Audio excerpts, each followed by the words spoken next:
Chair recognizes Mrs. Luna. I actually wanted to see if Mr. Epstein wanted to use some of my time to address some of the lies that Ms. Stanbury told about you. Oh, sure. Yeah, that's great. So there's an argument that I don't have the exact transcript, but the basic idea is that I'm bought into. Mr. Chairman, I would like to raise a point of order, please. Okay. Mr. Chairman. Gentlelady will state her point of order. Yes, Mr. Chairman, I would like to inquire about the chair's read on the rules for this committee pursuant to what we adopted in terms of name calling and. Can I take back some of my time right now because I'm interested in the your facts. time. We're gonna. Okay. Appreciate I just want to hear the facts from you. No, okay. Hold on one second. There's a point of order. Yep. And Ms. Luna, your time is frozen. Thank you. Mr. Chairman, I would like to ask that the words be taken down by the gentlelady from Florida regarding her name calling of me and the assertion that somehow the factual exchange that I had between myself and the witness were somehow other than a normal asking of questions to a witness. All right. Just give me 1 second. Thank you. Thank you.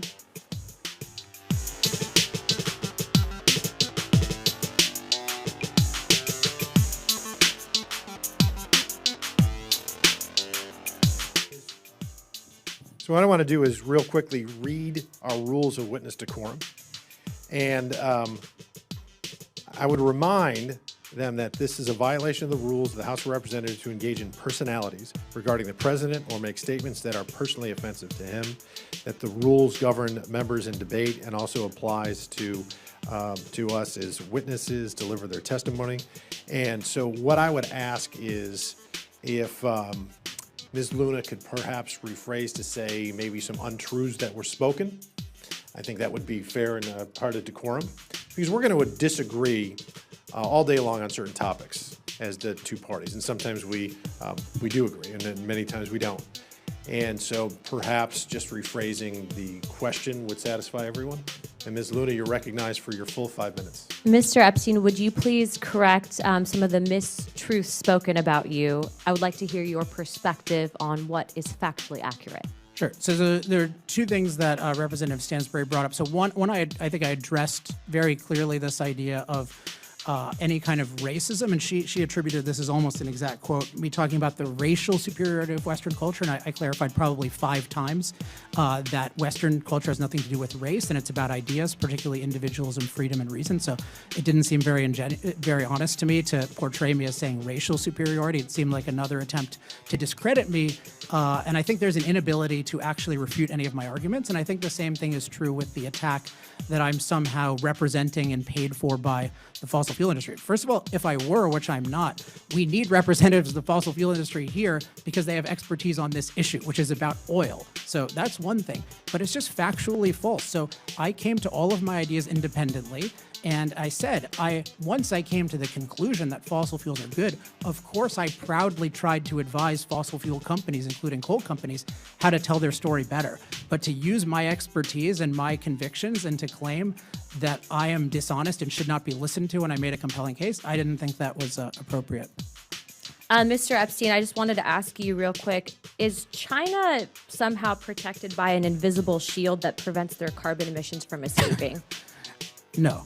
Okay, so if we have the ability to produce clean energy here or at lower carbon emissions versus China, don't you think that that would be better for the climate? Yes, but I think the main thing is the world needs far more energy, and if you care about emissions, you need to find truly cost-competitive ways to do that. And the best way to do that is through freedom, through liberating nuclear, through liberating natural gas.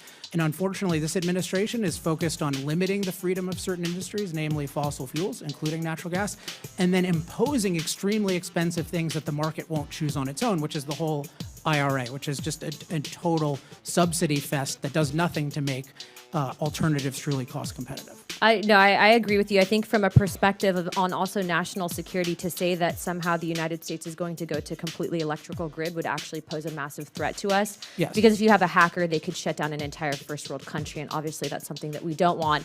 My final question for you is, first of all, thank you for coming to testify before Congress. pleasure. I appreciate you being here.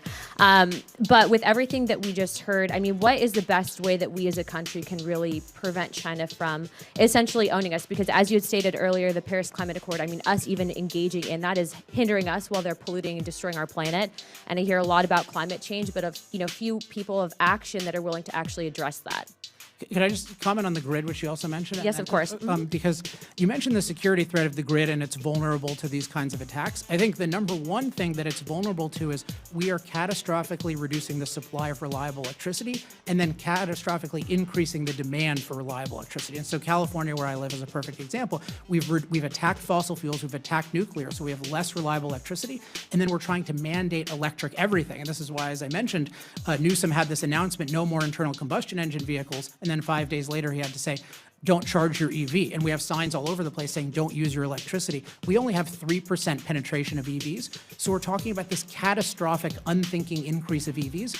And we are actually threatened, I have this documented, we're threatened to lose 20% of our reliable electricity in the next 7 years under the Biden EPA. So that is a catastrophic threat. I can also answer about China if you'd like. So, I think with China is China actually cares about energy, and they are doing what is good for their people and also the power lust of the government in terms of energy. So they, for example, use 5 times as much industrial electricity as we do, overwhelmingly coal.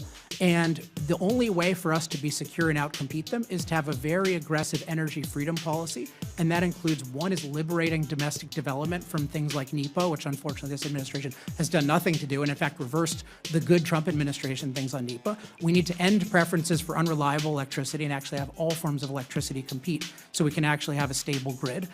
We need to reform the EPA so it stops shutting down reliable power plants. We need to what I call decriminalize nuclear, not just subsidize it and this kind of thing. And in general, we need an emissions policy of long-term reductions, not catastrophic emergency reductions, through liberating American innovation, not punishing America. And what the IRA does is it punishes America and accomplishes nothing globally because, as you said, Chinese emissions influence the global emissions picture just as much as American emissions do. Thank you so much. I appreciate it. Obviously, that was very factual, and I think you're very well qualified to be here. Thank you. Thanks. Thanks for watching, everybody. Make sure to hit that subscribe button. Turn on your notifications so every time I put out a video, you can know about it. It'll come up in your feed. Hit that like button if you liked it. And be positive. Peace.